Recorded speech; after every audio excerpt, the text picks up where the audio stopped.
আমরা এখান থেকে আমি ঘোষণা করে দিচ্ছি মাননীয় বিরোধী দলের নেতার সিদ্ধান্ত অনুসারে যে 16 তারিখ আমরা হিন্দু দিবস হিসেবে, শহীদ দিবস হিসেবে আমরা পালন করব।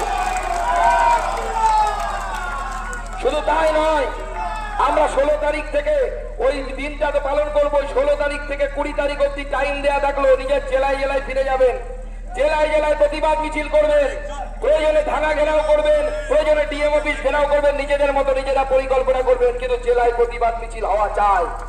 আমরা প্রত্যেক দিন প্রতিবাদে নামবো, চাকরি হারাদের পাশে আমরা আছি, কিন্তু যারা পশ্চিমবঙ্গের যারা যোগ্য তাদের সাথে আমরা আছি, কিন্তু যারা পশ্চিমবঙ্গের সুস্থিতিকে যারা নষ্ট করার চেষ্টা করবে, যারা বলবে যে হিন্দুর মা তোর ড্যাশ ড্যাশ ড্যাশ, যারা বলবে তোর মন্দিরটা ভাঙো, মোদি হিন্দুদের মোদি আইন পাস করেছে।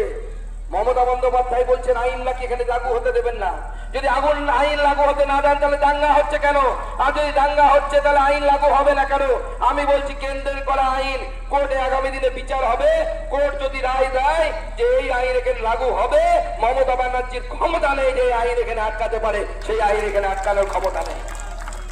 কেন আটকানোর জন্য এত লাফালাফি? রিসেন্টলি